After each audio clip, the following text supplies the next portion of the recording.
Welcome to DFW Running Talk. I'm Chris Detzel, so let's get started. All right, welcome to another DFW Running Talk. I'm Chris Detzel, and today I have special guest, Jennifer Pope. Jennifer, how are you? I'm doing great. How are you doing? Good. I saw your name as Jennifer. I was like, I'll just call it Jennifer because it's what's on the screen, but It's is that fine. right? Jennifer's good? Okay, Yeah. good. Well, so to me, you're very popular in the running community, and you're really fast, and you've done a lot of awesome things in the running area. So I would love to get to know a little bit about you, who you are, how you got started with running. How about that? Let's start with Sure. that. I honestly I'm more of somewhat of a newer runner and comparatively to some other people who run in college or run even in younger. I did not start running until the pandemic. No way. I ran like for fun on a weekend. I would randomly jump into a half marathon, but I grew up playing soccer and That makes sense. I played soccer actually 5 nights a week. And it was up until the pandemic, they closed down all the soccer places. Mhm.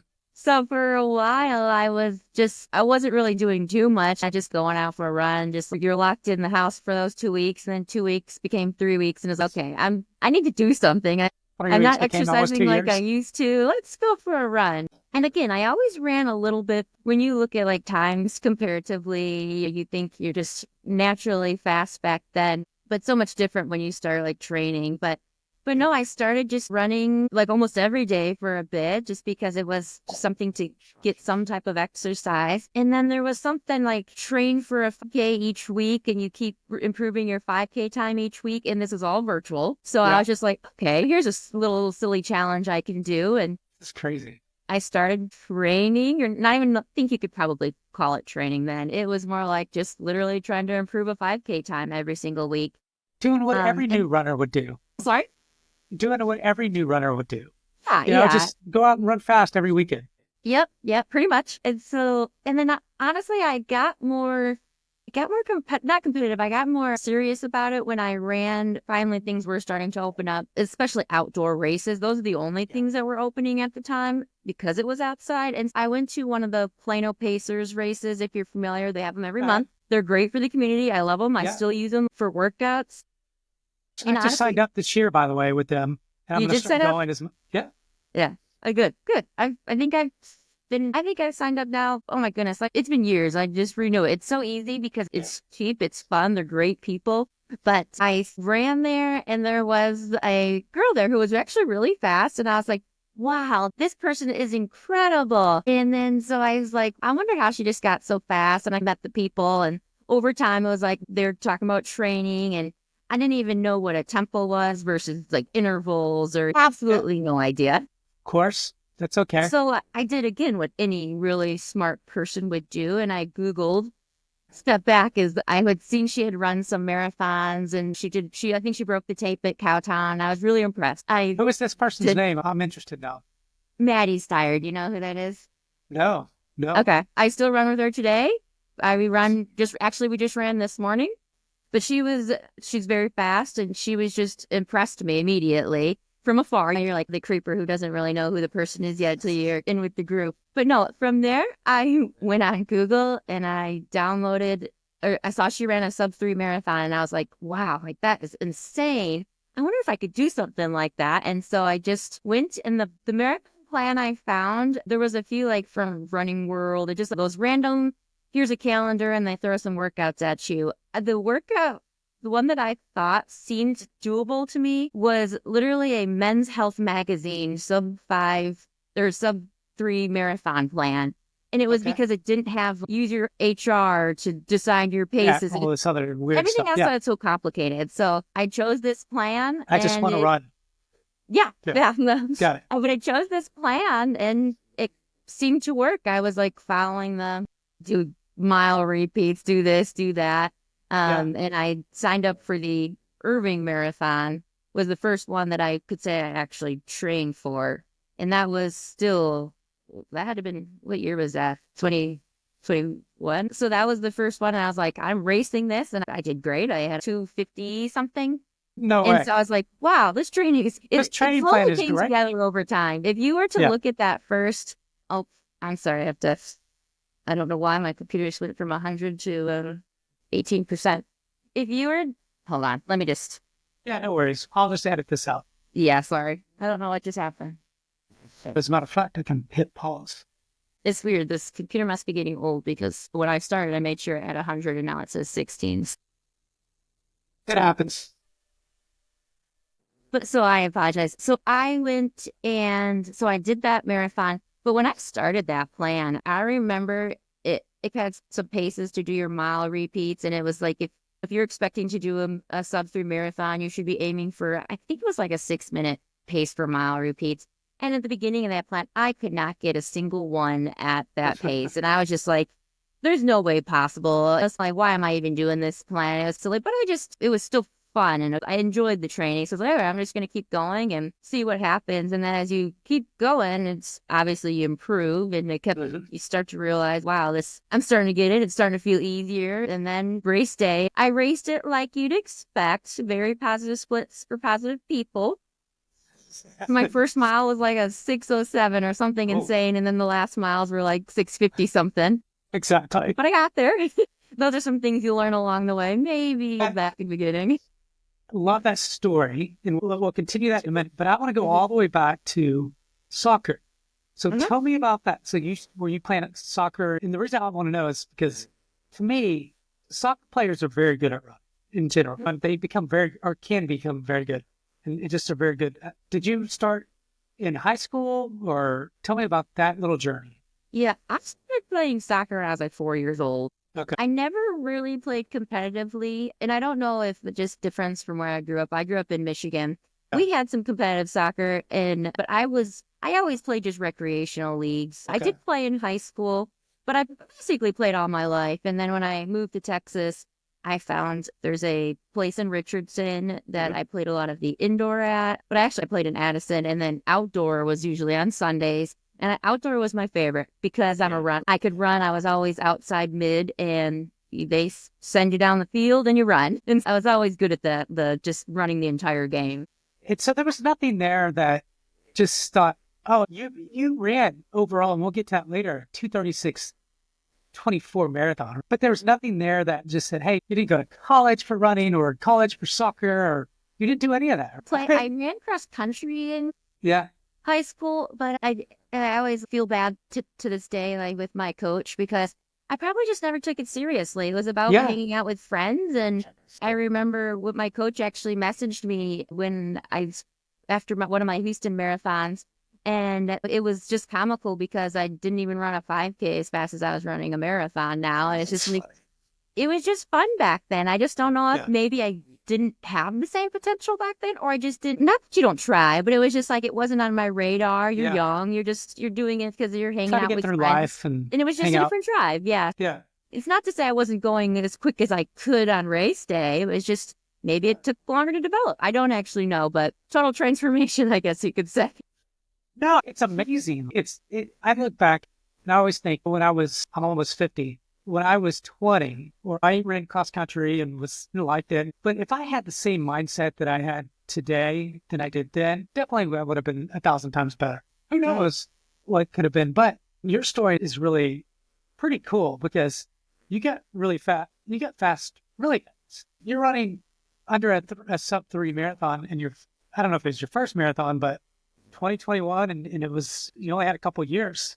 So let's go back to that. So now you did the soccer, but you only did that recreationally, but you kept that going, and then you started running and getting into the marathon. What started to happen? So I did run some marathons before. It was like, I actually ran the Dallas Marathon like 12 years ago, but it was just another one of those. Yeah, I did. And it was just one of those things where it was almost like, oh, you're doing it? Okay, I'll do it. I never trained for it. I just played soccer. And then occasionally I would run on a Saturday, like here's a long run, which again was probably like, I don't even know. I couldn't even tell you. Probably like 14 miles max at the peak or whatever it was. And I don't remember my exact time, but it was like 3:40 something, 3:30. Don't even know. But that's still pretty great.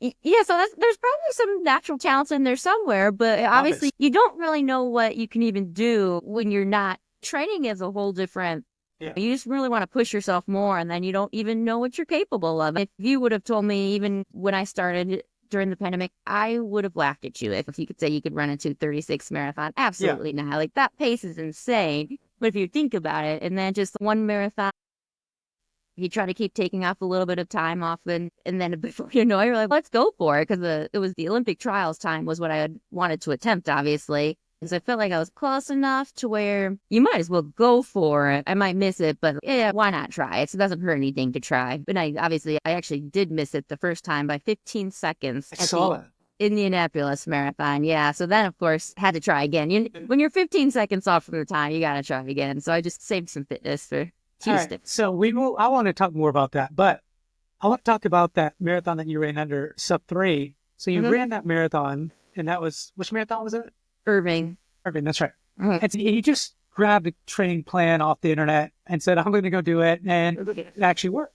So it sounds like there was some success there, which that's rare, but I love the story. And it just shows if you're focused in on a training plan, and it obviously was a good one, you might be able to hit that goal. So what was next after that? Did you start? So when you think about training, did you start running with a group, or you started running with that one event that you mentioned? So that's one. And then two, was there like a group, or did that help at all? Or tell me more Yeah. about that.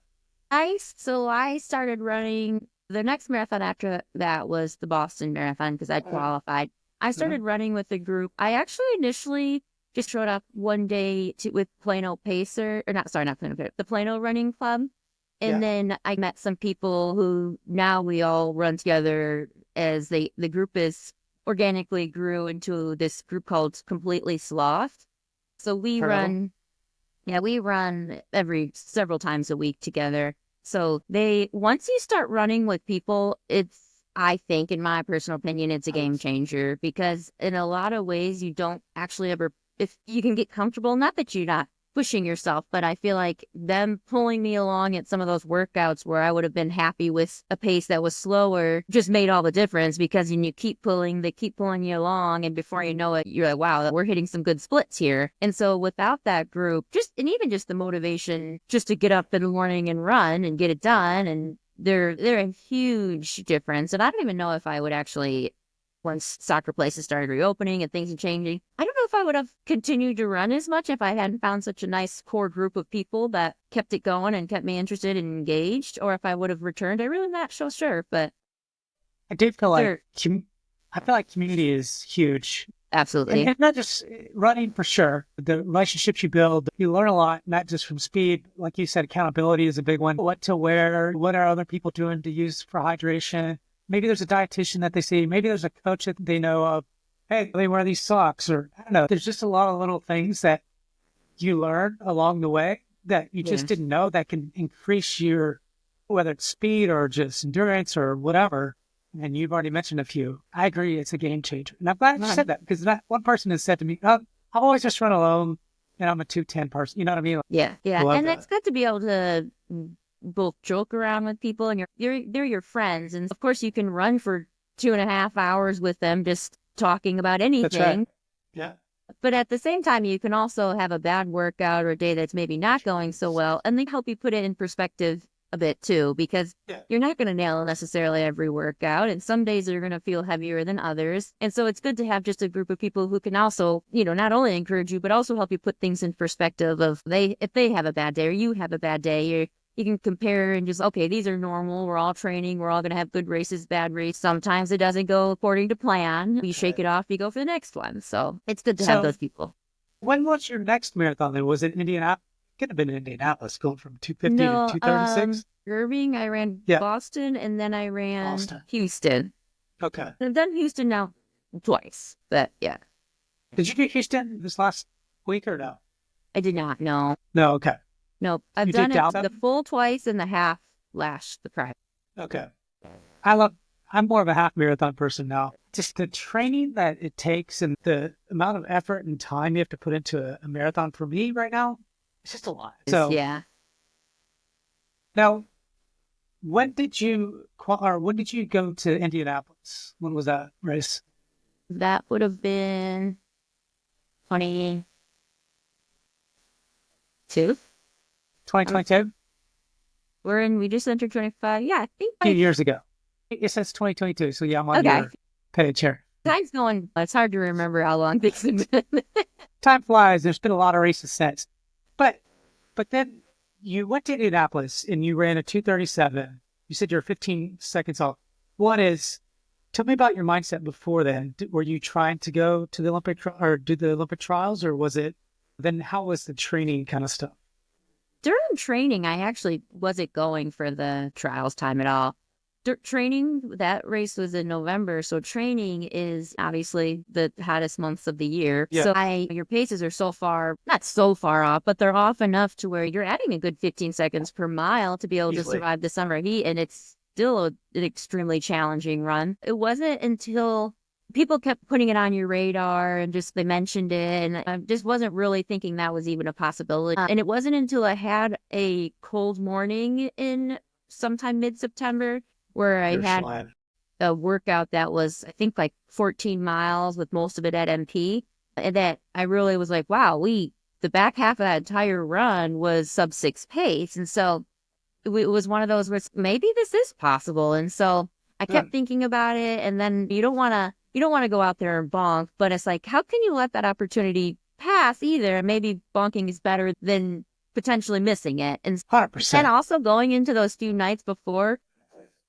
that race was one of those random days, like the Dallas half this year. It was super cold the day before, and super cold the next day a cold front came through. But for race day, it was like this humid, rainy, and there was like extreme winds. Really? And it was just absolutely insane winds. Yeah. And so it was rough on that back half of it. Just getting blown around out there. It's unfortunate. It really was. It was like 15 seconds, but I knew I had it because that was a tough race. Yeah. It was one of those where you were frustrated because you didn't hit it, but then I had also never won a marathon before. And I was like, it's hard to be too upset at the same time. So, you won that marathon.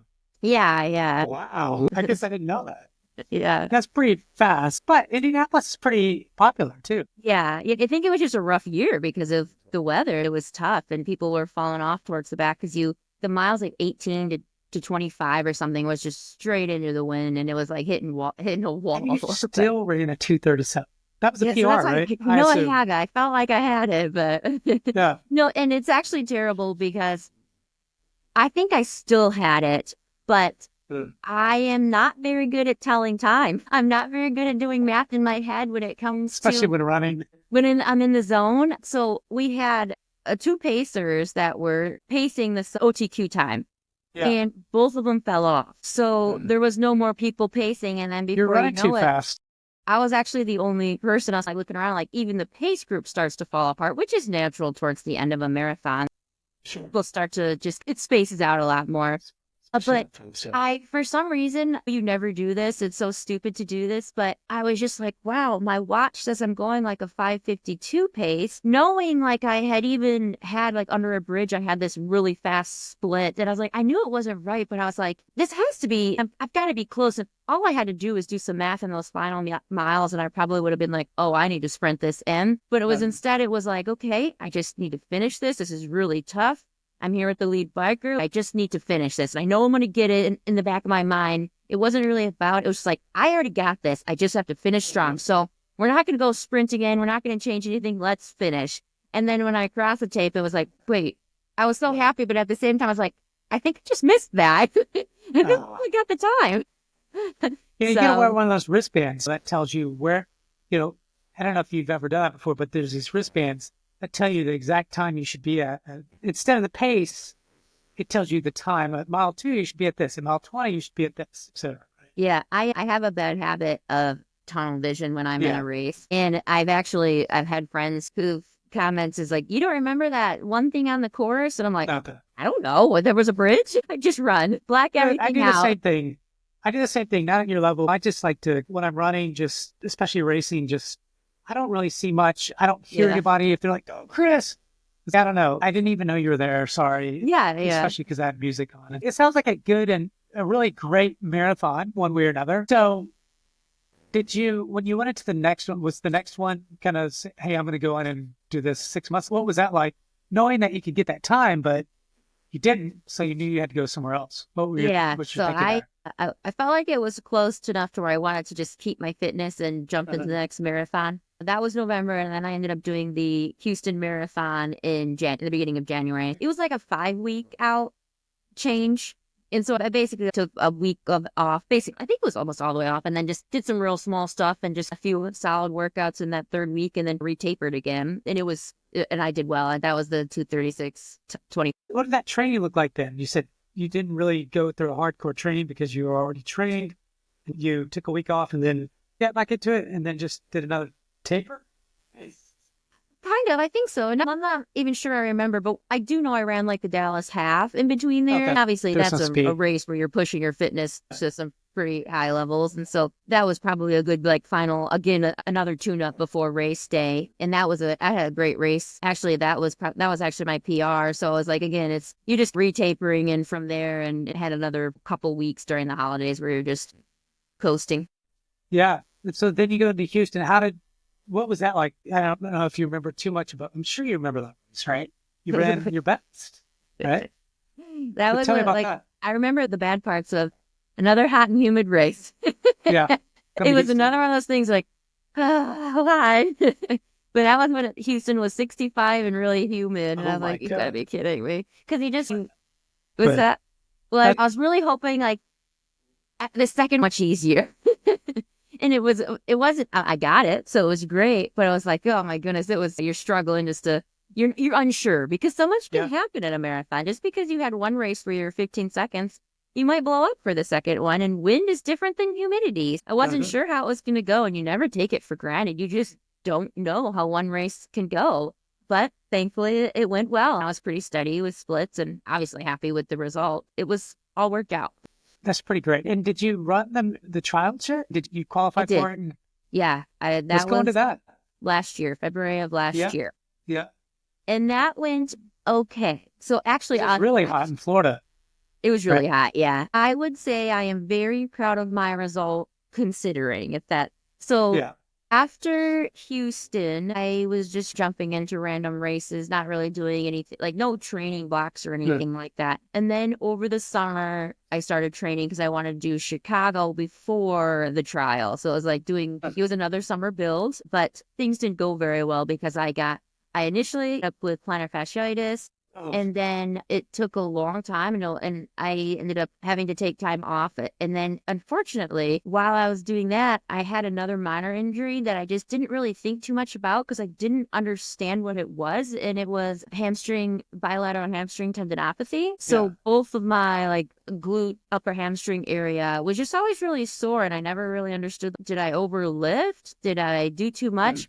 And it didn't dawn on me till way after I should have gotten it more taken care of that it was a tendinopathy problem. Unfortunately, I actually do what all stupid runners do is I actually ran Chicago, but I didn't run for the 2 weeks prior and I just jumped in it, ran it with a friend. And eventually she even dropped me in the very end because my glutes and hamstrings were so tight that I was like limp walking, not limp running, I guess you should say, because it was so stiff.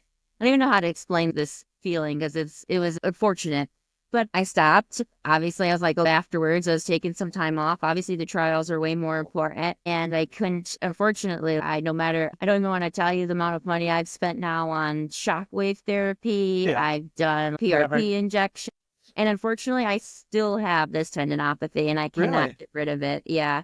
I did run the trials, and it went very well considering I had the worst training block. Leading up to the trials, I ended up dropping every other workout because it was just so uncomfortable. I guess the way I always feel like you run with a board attached to the back of your legs and you can't you can't stride anymore. Yeah. And so it's been really frustrating. And so I have the shockwave worked a little bit, then it returned, and the PRP worked really great for 6 months. Then it's returned now. It's much more manageable than a year ago. I actually was like, it was so bad then that you start to question if you even should continue running because not that I'm a stubborn person, unfortunately. I'm a little too stubborn and I don't quit when I should. Yeah. Well, compared to last year, like I was running and it was just like, this is not fun anymore. I don't know why I'm doing this. Like I'm not getting any faster because I'm trying to push and it's like my legs will not work. They're not working. So I actually got PRP 6 months ago-ish, and it worked really well. I had a great build up to this Dallas half this past Yeah. How'd few you weeks do? ago. You did pretty well from what I remember. Did okay, yeah. It's one of those Okay. things you have to keep everything in perspective. I had a decent time, another windy-ish, humid race. Yeah. It's a tough race. Yeah, the build was better than the race, so I Mm. feel like there's probably I still have some good. I still want to have some good races, and would love to PR again. So that race was a little bit disappointing, but it wasn't Jennifer, bad. I mean, it's obvious you can have a PR. Yes, you got to get through your injuries and things like that, but look, you've gone through some hard races that are hot, humid, whatever. yeah, Just think whenever you have a nice, not windy, a perfect day, which sometimes hard to find, but it is hard when to you find. do find it and you're Yeah, at your peak, you're gonna, I don't know what you could do, but I think you're gonna kill it. I think that's pretty cool. yeah, I'm hoping so. I'm I think, still yeah, you should holding definitely out hope. It's still in me. it is. How old are you? I 38. mean, just say when you hit 40, you'll be in the Masters. And there's some really big opportunities there, I think. Yeah, you always have those days where you still have more in you. You could do it. If someone was telling me the same thing, I absolutely know I would tell them, "Oh yeah, you still Yeah, of have it. course. You're gonna have it." But when you also are the one who's unsure and you're seeing you're doing tempos and stuff now, you're like, "This is so far off from where I was before." And so you start to Exactly. feel discouraged. But you got to take a step back. And even if I don't, I'm very hopeful that I can PR again and have some amazing times. But even if I never PR again, just being able to look at even just Dallas's race, I still just ran a half marathon at a sub-6 pace. And again, I have to keep that in perspective. Yeah. That's still incredible. Sure, It's still an fast as amazing hell. race, but you also want to see what your full potential is. It's hard not to. Hey, here's what somebody told me, and I really, this is like, Chris, I've been running for 30 or however long years, right? A long time. And he goes, I think it's actually, maybe it wasn't 30 years, it was Jose Lopez. I think he was telling me this. He goes, I see PRs as decades, right? Because when I was 18 or 19 is going to be different than my 20s. It's going to be different than my 30s and 40s, et cetera. One, you're a lot younger, and especially if you've run that long. For you, though, you haven't ran that long, and you've got really fast really quickly. So there's lots of opportunity from that standpoint for you. So sky's still the limit for you. Yeah. I truly believe that. And you haven't lost anything. You just have to get over your injuries. And Yeah. And I just want to make sure it's still fun. That's the most important thing at the end of the absolutely. day is I do think I'll get some good times and I'll be able to hit some strong races. At the end of the day, I'm having fun. I have a great group of friends that are all very fast and motivate each other. And that makes all the difference in the world. Even if I don't ever hit those times again, it's just a matter of this is still a hobby I want to do. And yeah, you have to get over the injuries just so you enjoy it as a hobby. Yeah. Otherwise, you're not going to want to even shoot for anything. But then when it is just enjoyable and you do think of it as, yeah, you take it very seriously. We train hard, but at the end of the day, like you're still making sure you can laugh at yourself and have fun. And that's when I feel like you'll start hitting the PRs. You just, this is it's a love hobby. It's something you want to do. Usually I would say to people, it's not like we're elite athletes, but you are an elite athlete. So it's a different mindset. But you're not getting paid necessarily to do this for a living. I assume you have a full-time job, and what you're doing full-time plus running as fast as you are and the training and everything that you have to go through is pretty amazing. So I know that you're getting over some injuries. You just ran Dallas out. What's next for you? As you I don't know. I'm somewhat building for a marathon, but I don't know honestly if I'm even in this marathon. I am trying to get into the championship entry of London, and they're supposed to let us know by the end of this month. So I don't know if I will end up getting in, but I do have a couple of backups in mind. I just don't know. I don't know how seriously I'm going to train for it because I just want to make sure I'm not pushing too soon or pushing too much, or if workouts start to be more of a discomfort than a joy, then I'll pull it back and I'll run it for fun because I haven't run a purely fun marathon in quite a long time. And so if that's what it ends up becoming, then that's what it ends up becoming. But I would love to run London either way, but I don't know yet if I'll get in. Yeah, my wife is running Boston, so it's I think it'd be her 12th time in a row. And so then she finally got into London. Getting to London is hard, but she finally got into that. So she's going to go the next week. Is she really? Yeah. That's impressive. That's one thing I don't ever want to do. I think she's going to jog it, because that's still hard though. That's good for her. Yes, yeah. But you can't say no because Boston's her thing, Yeah. right? So no way she's gonna not do. You've had quite the journey. I really love some of the things that you're doing and really appreciate one you coming on, but also just you coming on and talking about that. Did I miss anything that you really want to talk about and that I just missed? I don't know. I don't think so. I tend to start rambling and going off track a lot, but Hopefully I I kind can't of think of kept it. anything. My goal is always just to keep it moving in the right direction. You tell me your story and let's go back here. Let's go do that. And that's it. Yeah, you did actually. Hold on. Let's go back. Let's go Yeah. back to soccer. What But that one was thing I will ask is when you look at you played soccer, so I don't know if that helps too, but when you look at nutrition and things like that, is there any kind of things that running taught you from a nutrition standpoint to say, hey, I could get faster if I do this, or I just feel better when I eat this and that? Any kind of nuggets there, or maybe you don't care about nutrition? I don't know. I probably don't focus on it quite as much as a lot of people. I know if I'm building towards a marathon, I'll very rarely drink any alcohol. And if I do, it's very minimal. And I won't drink like any for the final 3 weeks. But outside of that, I don't follow any particular diets or anything like that or eat anything in particular. I do tend to just try to eat healthy in general. And whether I nail that or not, it's probably like relative. It's not obviously I eat junk too, but it's just you try to focus more on just being healthy in general. Yeah. But I don't have any necessarily nutrition tidbits of anything particular. But I will say when you start to learn from other people is like probably like a lot of those first marathons, I could promise you that I probably never once took a gel during a long run or even during some of those marathons. And then you realize how much better you feel during the run or even during the next day or obviously during a marathon, what a difference maker that was. And I feel like when you're young, you're just like, I don't need it. I'm strong enough to make it to the end. And you do make it to the end, but whether you feel great the next day or benefiting from it. But now it's crazy when you actually end up getting injured is you look at everything as, do I need to take more collagen? And tart cherry juice helps you recover. And so you start just, unfortunately, you end up in that rabbit hole of Googling what's going to get rid of this. And there's no magic that gets rid of anything, even with nutrition. Obviously, a little bit of rest, stretching, PT, all kinds of there's things that are just hard work. Yeah. But no magic if drink. me drinking tart cherry juice would magically fix this, I would have had it gone overnight. When you look at some of your marathons, how many gels do you usually take during a hard marathon? I usually take one like every 3 to 4 miles. Okay. Probably 5 miles would be my max of a gap. It just like dawns on you. You got to remember to take them. But usually I pack 5 or 6 and then sometimes I'll end up finishing one at the line. You're like, I don't know why I have it extra in my hand, but the intent is always more. But when you're like in the moment, but I do tend to take every 3, 4, 5 miles. And it depends on which one. Cause there's bigger ones and smaller ones, calories, caffeine, but there's some now that's interesting that don't work and like you'll take it, especially like right before if you're hungry or whatever, but it doesn't start kicking in until 15 minutes. It's not like a complete sugar thing like some of those that just kick in right then. Yeah, and then there's some you feel like you need water with and some that you don't really need water with.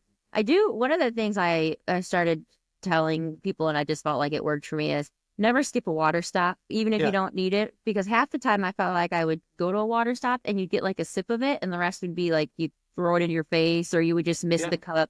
And so it's like when I started running is just never skip a single one. That way, if I'm getting only half the water in each cup or if I miss a few, then no big deal. It doesn't matter. You'll still have enough. But if you skip some water stops and then you're also missing part of the water at different places, then you might run into a real problem later in the race. And I remember some of my first few was just like after I started training seriously, it's just take the water. Every single time, take the water. And I do think that was helpful. I'm a big fan of carrying a bottle or whatever just to run with. A lot of people don't like to carry things, but I don't like to carry I don't either, it. but I get thirsty. Yeah, I do in the summer when I'm running long runs like with around here because you never know if there's going to be water if it's on. But during a race, I just don't. Like, if there's at least a water stop every few miles, I'm like, okay, I can manage this. It would be nice to have it every second that you can just drink on your own time. But I don't know. I don't like carrying it. You just like just nothing that's holding you back. My wife calls it my sippy cup because if I'm running a 5K, 10K, half, it doesn't matter. I pretty much have it because I just get thirsty. And the last thing I want to be is running as fast as I can and thirsty. So Yeah. I don't know. I'd rather not do it, but I do. Yeah. So Jennifer, this has been great. I really enjoyed our conversation, and I wish you nothing but luck. And so anything else that you wanted to bring up, or? I don't think so. No? I think it's, Okay. yeah. All right. Thanks everyone for tuning in to another DFW Running Talk. I'm Chris Detzel, and please rate and review us. And we just had Jennifer Pope on the phone. So thank you, Jennifer. Thank you. Appreciate it.